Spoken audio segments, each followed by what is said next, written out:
ಕಾಂಗ್ರೆಸ್ ಶಾಸಕ ಎನ್ಎ ಹ್ಯಾರಿಸ್ಗೆ ಇಡಿ ಶಾಕ್ ಕೊಟ್ಟಿದ್ದಾರೆ. ಬೆಂಗಳೂರಿನ ಎನ್ಎ ಹ್ಯಾರಿಸ್ ಮನೆಯಲ್ಲಿ ಶೋಧ ಕಾರ್ಯ ಆರಂಭ ಆಗಿದೆ. 4 ಕಾರುಗಳಲ್ಲಿ 14 ಅಧಿಕಾರಿಗಳು ಮನೆಯಲ್ಲಿ ತಲಾಶ್ ನಡೆಸ್ತಾ ಇದ್ದಾರೆ. ಕಾಂಗ್ರೆಸ್ ಶಾಸಕ ಎನ್ಎ ಹ್ಯಾರಿಸ್ಗೆ ಇಡಿ ಶಾಕ್ ನೀಡಿರುವಂತದ್ದು ಇವತ್ತು ಬೆಂಗಳೂರಿನ ಅವರ ಮನೆ ಮೇಲೆ ಶೋಧ ನಡೆದಿದೆ. 4 ಕಾರುಗಳಲ್ಲಿ ಬಂದಿರ್ತಾರೆ 14 ಜನ ಅಧಿಕಾರಿಗಳು ಮನೆಯಲ್ಲಿ ತಲಾಶ್ ನಡೆಸ್ತಾ ಇರುವಂತದ್ದು. ಅಶೋಕ್ ನಗರದಲ್ಲಿ ಇರುವಂತಹ ಅವರ ಮನೆ ಮೇಲೆ, ಜೊತೆಗೆ ಹ್ಯಾರಿಸ್ ಪುತ್ರ ಮೊಹಮ್ಮದ್ ನಲ್ಪಾಡ್ ಮನೆಯಲ್ಲೂ ಕೂಡ ಶೋಧ ನಡೀತಾ ಇದೆ. ಬಿಟ್ ಕಾಯಿನ್ ಹಗರಣ ಸಂಬಂಧ ಇಡಿ ಅಧಿಕಾರಿಗಳು ದಾಳಿಯನ್ನ ಮಾಡಿರುವಂತದ್ದು. ಇನ್ನು ಶ್ರೀಕಿ ಜೊತೆ ನಲ್ಪಾಡ್ 4.5 ಕೋಟಿ ಅಕ್ರಮ ವ್ಯವಹಾರ ನಡೆದಿರುವಂತಹ ಶಂಕೆಯನ್ನ ಮುಂದಿಟ್ಟುಕೊಂಡು ಬಿಟ್ ಕಾಯಿನ್ ಹಗರಣದ ಪ್ರಮುಖ ಆರೋಪಿಯಾಗಿರುವಂತಹ ಈ ಶ್ರೀಕಿ ಜೊತೆ ಹ್ಯಾರಿಸ್ ಪುತ್ರ ನಲ್ಪಾಡ್ ವ್ಯವಹಾರವನ್ನ ಇಟ್ಕೊಂಡಿದ್ರು. 4.5 ಕೋಟಿ ರೂಪಾಯಿ ವ್ಯವಹಾರ ನಡೆದಿದೆ ಶ್ರೀಕಿ ಮತ್ತೆ ನಲ್ಪಾಡ್ ಇಬ್ಬರ ಮಧ್ಯೆ ಅಂತ ಈಗ ಶಂಕೆ ವ್ಯಕ್ತವಾಗಿದೆ. ಅದೇ ಹಿನ್ನೆಲೆಯನ್ನ ಇಟ್ಕೊಂಡು ಅಧಿಕಾರಿಗಳು ದಾಳಿಯನ್ನ ನಡೆಸಿರುವಂತದ್ದು. 14ಕ್ಕೂ ಹೆಚ್ಚು ಅಧಿಕಾರಿಗಳು ಏಕಕಾಲದಲ್ಲಿ ನಲ್ಪಾಡ್ಗೆ ಸಂಬಂಧಪಟ್ಟಂತಹ ಕಚೇರಿಗಳಾಗಿರ್ಬಹುದು, ಮನೆ ಆಗಿರಬಹುದು, ಜೊತೆಗೆ ಅವರ ತಂದೆ ಶಾಸಕರು ಹ್ಯಾರಿಸ್ ಏನಿದ್ದಾರೆ ಅವರ ಮನೆ ಮೇಲೆ ಕೂಡ ದಾಳಿಯನ್ನ ನಡೆಸಿರುವಂತದ್ದು ಇಡಿ ಅಧಿಕಾರಿಗಳು. ಸೂಕ್ತ ದಾಖಲೆಗಳು ಏನೇನಿದೆ ಅದನ್ನ ಪರಿಶೀಲನೆ ನಡೆಸ್ತಾ ಇದ್ದಾರೆ. ಬೆಂಗಳೂರಿನ ಎನ್ಎ ಹ್ಯಾರಿಸ್ ಮನೆಯಲ್ಲಿ ಈಗ ಶೋಧ ನಡೀತಾ ಇರುವಂತದ್ದು. ಈ ಶ್ರೀಕಿ ಏನಿದ್ದಾನೆ ಇವನು ಈ ಹಗರಣಗಳಲ್ಲಿ ಮಾಸ್ಟರ್, ಬಿಟ್ ಕಾಯಿನ್ ಹಗರಣದಲ್ಲಿ ಅಂತ ಹೇಳ್ಬೋದು. ಬೇರೊಂದು ರಾಜ್ಯದಿಂದ ಬಂದು ಈ ರೀತಿಯಾಗಿ ದೊಡ್ಡ ದೊಡ್ಡ ವ್ಯಕ್ತಿಗಳ ಜೊತೆಗೆ ಬಿಟ್ ಕಾಯಿನ್ ಸಂಬಂಧವನ್ನ ವ್ಯವಹಾರವನ್ನ ಇಟ್ಕೊಂಡಿದ್ದಂತಹ ಶ್ರೀಕಿ ಈಗ ನಲ್ಪಾಡ್ ಜೊತೆ ವ್ಯವಹಾರ ಇತ್ತು ಶ್ರೀಕಿ ಜೊತೆ ಅನ್ನುವಂಥದ್ದು ಸಾಕಷ್ಟು ಸಂದರ್ಭಗಳಲ್ಲಿ ತನಿಖೆನ ಕೂಡ ಅಧಿಕಾರಿಗಳು ನಡೆಸಿದ್ದಾರೆ. ಶ್ರೀಕಿ ಸಿಕ್ಕಾಕೊಂಡಂತ ಸಂದರ್ಭದಲ್ಲಿ ನಲ್ಪಾಡ್ ಹೆಸರು ಕೇಳ್ಬಂದಿದ್ದಂಥದ್ದು. ಅವರನ್ನು ಕೂಡ ಸಾಕಷ್ಟು ಸಲ ಪರಿಶೀಲನೆಗೆ ಕೂಡ ಕರೆಸಿದ್ರು ತನಿಖೆಯನ್ನ ನಡೆಸೋದಕ್ಕೆ ಅಧಿಕಾರಿಗಳು. ಈಗ ಅದೇ ಮುಂದುವರೆದಿರುವಂಥದ್ದು. ಈ ವ್ಯಕ್ತಿ ಶ್ರೀಕಿ ಜೊತೆ ವ್ಯವಹಾರ ನಡೆದಿದೆ. ನಲ್ಪಾಡ್ 4.5 ಕೋಟಿಯಷ್ಟು ವ್ಯವಹಾರವನ್ನ ನಡೆಸಿದ್ದಾರೆ. ಅದೇ ಒಂದು ಹಿನ್ನೆಲೆಯನ್ನ ಇಟ್ಕೊಂಡು ಅಧಿಕಾರಿಗಳು ಅದಕ್ಕೆ ಸಂಬಂಧಪಟ್ಟಂತ ದಾಖಲೆಗಳನ್ನ ಕಲೆ ಹಾಕ್ತಾ ಇದ್ದಾರೆ. ಈಗ ಒಂದ್ ರೀತಿಯಾಗಿ ಬಿಗ್ ಶಾಕ್ ಇವತ್ತು ಜಂಟಿ ನಿರ್ದೇಶನಾಲಯ ಅಧಿಕಾರಿಗಳು ನೀಡ್ತಾ ಇರುವಂತದ್ದು. ಇಡಿ ಅಧಿಕಾರಿಗಳು ಬಿಟ್ ಕಾಯಿನ್ ಹಗರಣದ ಪ್ರಕರಣ ಏನಿದೆ ಈಗ ಒಂದ್ ರೀತಿಯಾಗಿ ತಲೆನೋವಾಗ್ತಾ ಇರುವಂತದ್ದು ಶಾಸಕ ಹ್ಯಾರಿಸ್ ಮತ್ತೆ ನಲ್ಪಾಡ್ಗೆ. ಪ್ರತಿಯೊಂದು ಮನೆ, ಅವರಿಗೆ ಸಂಬಂಧಪಟ್ಟಂತಹ ಕಚೇರಿಗಳು, ಅವರ ಹೆಸರಿನಲ್ಲಿ ಇರುವಂತಹ ಎಲ್ಲಾ ಕಚೇರಿಗಳ ಮೇಲೆ ದಾಳಿಯನ್ನ ನಡೆಸ್ತಾ ಇದ್ದಾರೆ.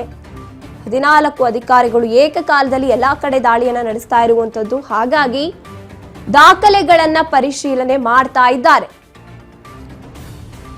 ಶ್ರೀಕಿ ಜೊತೆ ನಿಜವಾಗ್ಲೂ ಕೂಡ 4.5 ಕೋಟಿ ಅಕ್ರಮ ವ್ಯವಹಾರ ನಡೆದಿದ್ದೇ ಆದ್ರೆ ಆ ಬಿಟ್ ಕಾಯಿನ್ ಹಗರಣದಲ್ಲಿ ಇವರ ಪಾತ್ರ ಎಂಥದ್ದು? ನಲ್ಪಾಡ್ ಮತ್ತೆ ಹ್ಯಾರಿಸ್ ಮನೆಯಲ್ಲಿ ಇಡೀ ತಲಾಶನ ಮುಂದುವರಿಸಿದ್ದಾರೆ.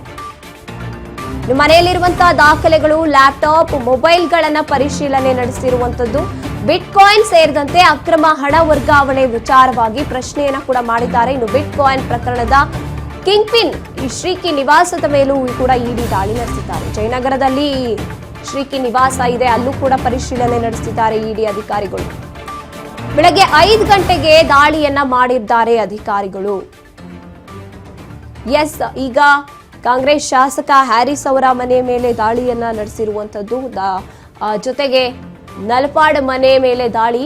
ಈಗ ಜಯನಗರದಲ್ಲಿರುವಂತಹ ಶ್ರೀಕಿ ನಿವಾಸದಲ್ಲೂ ಕೂಡ ದಾಳಿಯನ್ನ ಮುಂದುವರಿಸಿದ್ದಾರೆ ಅಧಿಕಾರಿಗಳು. ಈ ಮೂವರಿಗೂ ಕೂಡ ಈಗ ಸಂಕಷ್ಟದ ಸರಮಾಲೆ ಇದೆ ಅಂತ ಹೇಳ್ಬೋದು. ಬಿಟ್ ಕಾಯಿನ್ ಪ್ರಕರಣದಲ್ಲಿ ಈಗಾಗಲೇ ಶ್ರೀಕಿ ಈ ಒಂದು ಬಿಟ್ ಕಾಯಿನ್ ಹಗರಣದಲ್ಲಿ ಹೆಸರು ಮಾಡಿಕೊಂಡಿರುವಂತವನು. ಅವನ ಜೊತೆಗೆ ಸಂಬಂಧವನ್ನ ಇಟ್ಟುಕೊಂಡಿರುವಂತಹ ನಲ್ಪಾಡ್ ವ್ಯವಹಾರವನ್ನ ನಡೆಸ್ತಾ ಇರುವಂತದ್ದು. ಒಬ್ಬ ಶಾಸಕನ ಪುತ್ರನಾಗಿದ್ದುಕೊಂಡು ಈ ರೀತಿಯಾಗಿ ಅವನನ್ನ ಕೆಲವೊಂದು ಕಡೆ ಸೇವ್ ಮಾಡುವಂಥದ್ದು, ಯಾರಾದರೂ ಈ ರೀತಿಯಾಗಿ ಹುಡುಕಾಡ್ಕೊಂಡು ಬಂದಾಗ, ತಲಾಶ್ ನಡೆಸ್ತಾ ಇದ್ದಾಗ ಇದೆಲ್ಲವೂ ಕೂಡ ನಡೀತಾ ಬಂದಿತ್ತು. ಆದ್ರೆ ಈಗ ಮೂವರಿಗೂ ಕೂಡ ಕಂಟಕ ಕಾದಿದೆ ಅಂತ ಹೇಳ್ಬೋದು.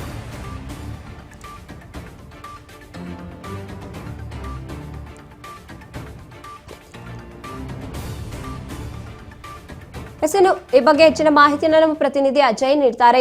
ಅಜಯ್, ಈಗ ಮೂವರೆಗೂ ಕೂಡ ಕಂಟಕ ಕಾದಿದೆ, ತಲಾಶ್ ನಡೆಸ್ತಾ ಇರುವಂತದ್ದು ಅಧಿಕಾರಿಗಳು.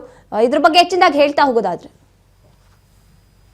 ಖಂಡಿತ ಅಂದ್ರೆ ಬೆಂಗಳೂರಿನಲ್ಲಿ ಇಡಿ ಅಧಿಕಾರಿಗಳು ದೊಡ್ಡ ಮಟ್ಟದ ದಾಳಿಯನ್ನ ಮಾಡಿರುವಂತದ್ದು. ಅದರಲ್ಲೂ ಕೂಡ ಬೆಂಗಳೂರಿನ 17 ಕಡೆಗಳಲ್ಲಿ, ಅದರಲ್ಲೂ ಕೂಡ ಹ್ಯಾರಿಸ್, ನಲ್ಪಾಡ ಸೇರಿದಂತೆ ಅಂದ್ರೆ ಅಪ್ಪ ಮಗ ಸೇರಿದಂತೆ ಈ ಒಟ್ಟು 17 ಕಡೆಗಳಲ್ಲಿ ಅಂದ್ರೆ ಅವರ ಬೆಂಗಳೂರಿನ ಅಶೋಕ್ ನಗರದಲ್ಲಿರುವಂತಹ ನಿವಾಸ, ಜೊತೆಗೆ ಇಂಟರ್ನ್ಯಾಷನಲ್ ಹೋಟೆಲ್ಸ್ ಆಗಿರ್ಬೋದು, ಜೊತೆಗೆ ಅವ್ರಿಗೆ ಸಂಬಂಧಪಟ್ಟಂತ ಕೆಲವೊಂದಷ್ಟು ಆತ್ಮೀಯ ಜೊತೆ ಗುರುತಿಸಿಕೊಂಡಿರುವಂತಹ ವ್ಯಕ್ತಿಗಳಾಗಿರ್ಬೋದು, ಅವರ ಕಚೇರಿಗಳಾಗಿರ್ಬೋದು, ಎಲ್ಲವೂ ಕೂಡ ಇಡಿ ಅಧಿಕಾರಿಗಳು ಬೆಳ್ಳಂಬೆಳಗ್ಗೆ ಅಂದ್ರೆ 6:30 ಸುಮಾರಿಗೆ ದಾಳಿಯನ್ನ ಮಾಡಿದ್ರು. ದಾಳಿಯನ್ನ ಮಾಡಿ ಮನೆಯಲ್ಲಿ ಇರುವಂತಹ ಕೆಲವೊಂದಷ್ಟು ದಾಖಲಾತಿಗಳನ್ನ, ಅವರ ಬಳಿ ಇರುವಂತಹ ಲ್ಯಾಪ್ಟಾಪ್ ಆಗಿರ್ಬೋದು, ಮೊಬೈಲ್ಗಳನ್ನ ವಶಕ್ಕೆ ಪಡೆದು ಈಗಾಗಲೇ ತನಿಖೆ ನಡೆಸ್ತಾ ಇದ್ದಾರೆ. ಜೊತೆಗೆ ಅವ್ರಿಗೆ ಸೇರಿದಂತ ಅಕೌಂಟ್ಗಳು ಯಾವ್ದ್ಯಾವ್ದಿದೆ, ಅಕೌಂಟ್ ಅಲ್ಲಿ ಟ್ರಾನ್ಸಾಕ್ಷನ್ ಆಗಿ ಎಷ್ಟು ವರ್ಷದಿಂದ ಎಷ್ಟು ಕೋಟ್ಯಾಂತರ ರೂಪಾಯಿ ಹಣವನ್ನ ಟ್ರಾನ್ಸಾಕ್ಷನ್ ಮಾಡಿದ್ದಾರೆ ಅನ್ನೋದನ್ನ ಪತ್ತೆ ಮಾಡುವಂತ ಕೆಲಸವನ್ನ ಇಡಿ ಅಧಿಕಾರಿಗಳು ಮಾಡ್ತಾ ಇದ್ದಾರೆ. ಯಾಕಂದ್ರೆ 2016-17 ಆ ಸಂದರ್ಭದಲ್ಲಿ ದೊಡ್ಡ ಮಟ್ಟದ ಬಿಟ್ಕಾಯಿನ್ ಹಗರಣ ಇಡೀ ಕರ್ನಾಟಕದಲ್ಲಿ ಸದ್ದಾನ ಮಾಡಿತ್ತು. ಆ ಒಂದು ಸಂದರ್ಭದಲ್ಲಿ ಪ್ರಮುಖ ಆರೋಪಿಯಾಗಿರುವಂತಹ ಶ್ರೀಕಿ ಏನಿದ್ದಾನೆ, ಆತನ ಜೊತೆ ನಲ್ಪಾಡ ಹ್ಯಾರಿಸ್ ಏನಿದ್ದಾರೆ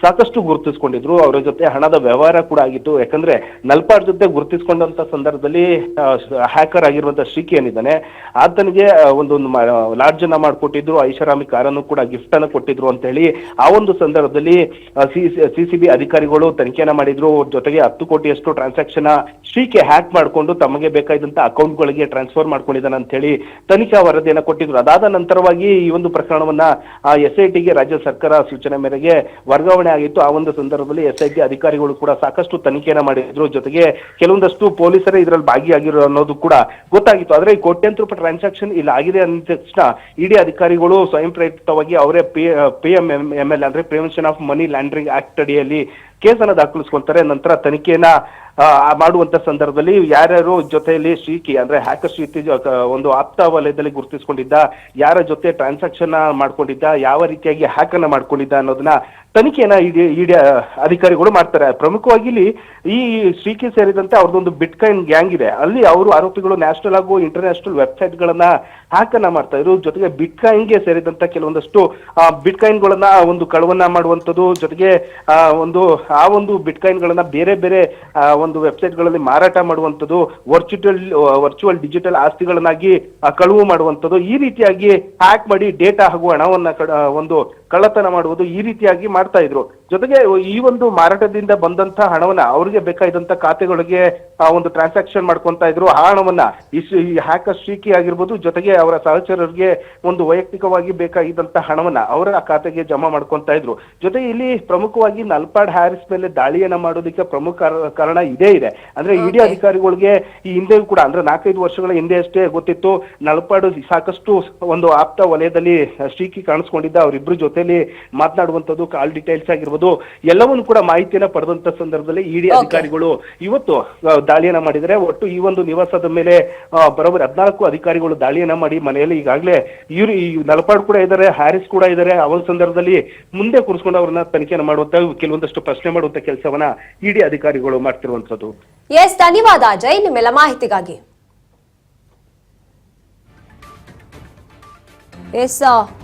ಈಗಾಗಲೇ ಅಧಿಕಾರಿಗಳು ಒಂದ್ ರೀತಿಯಾಗಿ ಈಗಾಗಲೇ ಸಿಕ್ಕಾಕೊಂಡಿದ್ದಾರೆ ಅಂತ ಹೇಳ್ಬೋದು. ನಲ್ಪಾಡ್ ಆಗಿರಬಹುದು, ಜೊತೆಗೆ ಅವರ ತಂದೆ ಇಬ್ರು ಕೂಡ ಒಂದ್ ರೀತಿಯಾಗಿ ಪೊಲೀಸರ ಬಲೆಗಂತೂ ಸಿಕ್ಕಿದ್ದಾರೆ. ಈಗ ಸಾಕ್ಷಿ ಬೇಕಾಗಿರೋದಷ್ಟೇ. ಒಂದೇ ರೀತಿಯಾಗಿ ಮೇಲ್ನೋಟಕ್ಕೆ ಈ ಶ್ರೀಕಿ ಜೊತೆ ಸಂಬಂಧ ಇರುವಂಥದ್ದು, ಅವನನ್ನ ಸೇವ್ ಮಾಡೋಕೆ ಪ್ರಯತ್ನ ಪಟ್ಟಿರುವಂಥದ್ದು ಕೂಡ ಎಷ್ಟೋ ಸಲ ಪೊಲೀಸ್ ಅಧಿಕಾರಿಗಳಿಗೆ ಗೊತ್ತಾಗಿದೆ.